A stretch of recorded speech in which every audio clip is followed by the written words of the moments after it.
चटणीचं आणि ढोकळ्याचं कॉम्बिनेशन अतिशय छान आहे, घशामध्ये बिलकुल अडकत नाहीये। आज आपण प्रतिभा फिरोदियाज किचनमध्ये झटपट होणारा रवा ढोकळा पाहणार आहोत। आपण यापूर्वी बेसन पिठापासून कसा ढोकळा बनवायचा ते पाहिलेले आहेत। त्याला 37 लाख व्ह्यूज झालेले आहेत और तुम्ही त्याला भरभरून पसंती दिली, कारण तो होतोच खूप छान। ज्यांना बेसन पिठाचं पथ्य आहे, हरभरा डाळीचं पथ्य आहे, त्यांच्यासाठी व आपणा सर्वांसाठी माझ्या छोट्या छोट्या टिप्स रवा ढोकळा झटपट कसा बनवायचा आहे तो पाहणार आहोत। खायला अतिशय सुंदर होतो, चवीलाही छान होतो। तर चला पाहूया।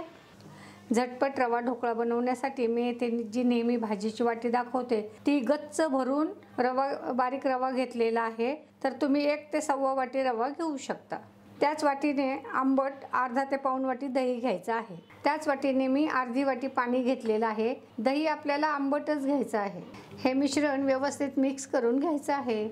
आता महत्त्वाची टीप म्हणजे रव्याला कमी जास्त पाणी लागू शकतं। मी अजून अगदी थोडंसं पाणी 1-2-3 छोटे चमचे पाणी यामध्ये घेत आहे, कारण आपला रवा व्यवस्थित भिजून फुगला पाहिजे। सुरुवातीला आपण अर्धी ते पाऊण वाटी पाणी घ्यायचं आणि नंतर गरजेनुसार आपल्याला पाणी वापरायचं आहे। हे मिश्रण 15 ते 20 मिनिट आपल्याला भिजवायचं आहे। जर तुमच्याकडे वेळ असेल तर तुम्ही 1 तासभर अगोदर जरी हे दही आणि रवा भिजवला तर तो रवा अगदी छान फुलतो। साधारण अर्धा तास झालेला आहे।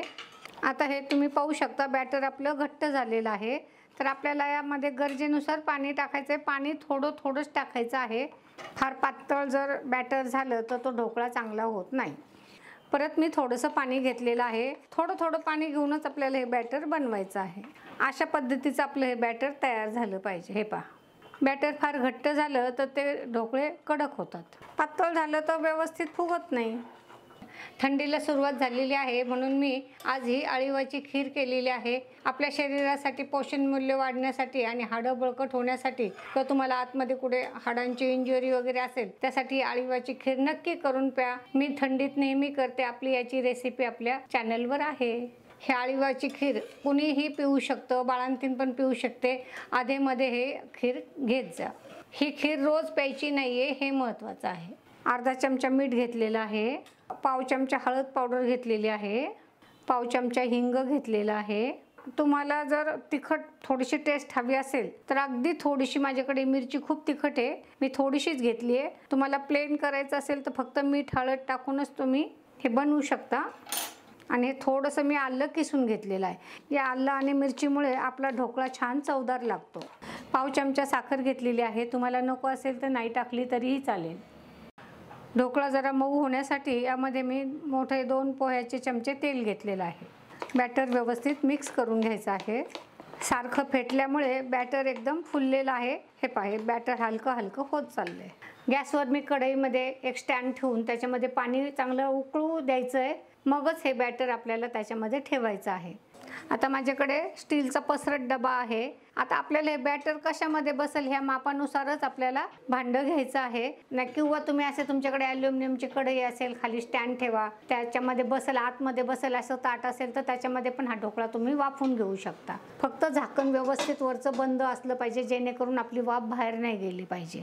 आता इथे मी इनोचं 1 पॅकेट घेतलेलं आहे। इनो ॲक्टिव्ह होण्यासाठी थोडंसं अगदी पाणी घ्यायचं आहे। वेळ न घालवता बॅटर चांगलं फेटून घ्यायचं आहे। ह्या तेल लावलेल्या डब्यामध्ये आपल्याला ओतून घ्यायचं आहे। थोडंसं हलक्या हाताने आपल्याला हे असं हलवून घ्यायचं आणि आपल्याला अगदी छान मस्त दिसण्यासाठी तुम्हाला हवं तरी मिरची पावडर टाका, नाही टाकली तरी पण चालेल। पाणी उकळलेलं आहे आणि यावर हा मी डबा ठेवत आहे। गॅस फुल करायचा आहे, झाकण ठेवायचं आहे। 10 मिनिट आपल्याला फुल गॅसवर हे होऊ द्यायचं आहे। 10 मिनिटांनी ढोकळा चेक करायचा आहे। साधारण 10 मिनिटं झालेली आहे। गॅस बारीक करायचा आहे। आपल्याला आता ढोकळा चेक करायचा आहे। तुम्ही पाहू शकताय ढोकळा अगदी छान फुगलेला आहे। थोडी वाफ गेली की आपण ढोकळा चेक करूया। सुरी आपली क्लीन निघाली आहे, म्हणजे आपला ढोकळा तयार झालेला आहे। आल्लाद बोटाने जरी चेक केला तर आपल्या बोटाला हात चिकटत नाहीये, म्हणजे आपला हा ढोकळा तयार झालेला आहे। आपला ढोकळा खाली बसू नये आणि थंड होईपर्यंत मी त्यावर एक सुती कपडा झाकण घातलेला आहे। ढोकळ्यासोबत खायला आपण चटपटीत चटणी करूया। येथे मी मूठभर कोथिंबीर कोवळ्या काड्यासहित स्वच्छ मिठाच्या पाण्याने धुवून घेतलेली आहे। मिक्सरच्या भांड्यामध्ये घेताना थोडीशी चिरून घेतली म्हणजे मिक्सर फिरवायला बरं पडतं. आणि त्यामध्ये थोडासा आहे मी पुदिना घेतलेला आहे. त्याची भारी टेस्ट येते त्या चटणीला, मस्त खमंग चटणी होते.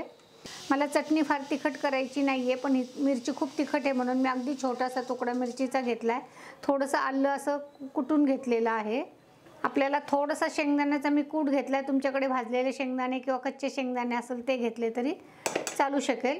पाव वाटी खोबरं घेतलेलं आहे किसून. पाऊण चमचा जिरं घेतले. थोडंसं चवीला लिंबू पिळायची. ह्या सगळ्या पदार्थांनी त्या चटणीला इतकी सुंदर चव येते ना, तुम्ही करताल तेव्हाच तुम्हाला त्याचा आनंद घेता येईल. अर्धा चमचा सैंधव मीठ घेतलेलं आहे. अर्धा चमचा साखर घेतलेली आहे. 2 चमचे दही घेत आहे. आणि मी फ्रीजमध्ये पाणी थंड करून घेतले. आता फ्रीजमध्ये पाणी थंड करून घेतल्यामुळे आपल्या चटणीचा हिरवागार रंग तसाच राहतो. थोडंसं पाणी घ्यायचं आहे आणि आपल्याला हे मिक्सरमध्ये चटणी फिरवून घ्यायची. चटणी फिरवून घेतली आहे, पण माझ्याकडनं थोडासा हिंग टाकायचा राहून गेला आहे, तो टाकते आहे. हिंगाने पण छान टेस्ट येते. मस्त आपली चटकमटक चटणी तयार झालेली आहे. हे मिक्सरचं भांडं पण मी थोडंसं पाणी टाकून हिसळून घेतले. ढोकळ्यासाठी आपल्याला थोडीशी पातळ चटणी असली तरी चालते. असं हिसळून घेतलं म्हणजे आपलं भांडंही स्वच्छ होतं, वाळायलाही जात नाही आणि भांडे घासणंही सोपं होतं. हवं तर तुम्ही याला फोडणी द्या, पण फोडणी द्यायची गरज पडत नाही. तुम्ही सुक्या खोबऱ्याऐवजी ओल्या खोबऱ्याचा पण वापर करू शकता. ही चटणी मी थोड्या वेळ फ्रीजमध्ये ठेवते. ढोकळा थंड झालेला आहे. सुरीने असा आपण कडेने त्याला मोकळा करून घेऊया आणि एका स्टीलच्या प्लेटमध्ये व्यवस्थित काढून घेऊ. हे पहा मस्तपैकी आपला ढोकळा आहे. पहा किती स्पंजी झाला आहे ते सुद्धा कळतंय. हे पहा मस्तपैकी आहे. पहा आपल्याला हवे त्या आकाराचे ढोकळ्याचे तुकडे करून घेऊयात. कट करतानाच कळतंय की आपला ढोकळा किती स्पॉन्जी झालेला आहे. ते आपला ढोकळा किती स्पॉन्जी झाले आहे तुम्ही पाहू शकताय. भरपूर जाळी त्याला पडलेली आहे आणि मऊ लुसलुशीत झालेला आहे. ढोकळा बनवताना लेअर तुम्ही असा एवढा येईल अशा पद्धतीनेच ठेवा. फार पातळ पण नको, फार जाड पण नको. पातळ केला तर तो खायला एवढा छान नाही लागत. खूप जाड केला तर तो शिजायला आतमध्ये कच्चा राहतो. म्हणून हा अगदी योग्य लेअर आहे. ढोकळ्याला फोडणी देण्यासाठी आपल्याला इथे थोडं तेल घ्यायचं आहे. फार पण तेल घेऊ नका आणि फार कमी पण घेऊ नका. कढईला ढोकळा चिकटू नये म्हणून तेल कढईला थोडंसं असं पसरून घ्यायचं आहे. आपली फोडणी खमंग तर बसलीच पाहिजे. खमंग फोडणीमुळे पदार्थ अजून रुचकर लागतो. थोडीशी मोहरी मी टाकून पाहते. मोहरी तडतडायला लागली आहे. काय होतं, मोहरी कच्ची राहिली की मग ती फोडणी चांगली लागत नाही आहे. अर्धा ते पाऊण चमचा मोहरी घेतलेली आहे. अर्धा चमचा जिरं घेतलेलं आहे. थोडासा हिंग घेतला आहे. थोडेसे तीळ घेतलेत. खूप जर ताव आला तर आपल्याला गॅस कमी करायचा आहे. गरज पडली तर बंद केला तरी चालतो. 2-3 हिरव्या मिरच्याचे तुकडे बिया काढून घेतल्यात. कढीपत्ता घेतलेला आहे. गॅस मी बारीक केलेला आहे. मस्त खमंग अशी फोडणी बसलेली आहे. आता हे सगळे ढोकळे आपल्याला यामध्ये कढईत घ्यायचे आहेत. आता ह्या झाऱ्याने आपल्याला अगदी हलक्या हाताने हे ढोकळे खालीवर करायचे. गॅस आपला बारीकच आहे. हलक्या हाताने अगदी 2 मिनिट हे ढोकळे आपल्याला या फोडणीमध्ये परतून घ्यायचे आहेत. फोडणी सगळी छान ढोकळ्यांना लागली जाते. आणि वरून आपल्याला थोडीशी कोथिंबीर घ्यायची आहे. वरून थोडंसं मस्तपैकी आपल्याला खोबरं किसून घ्यायचं आहे. मी ढोकळ्याची थोडी टेस्ट घेते. चटणीचं आणि ढोकळ्याचं कॉम्बिनेशन अतिशय छान आहे.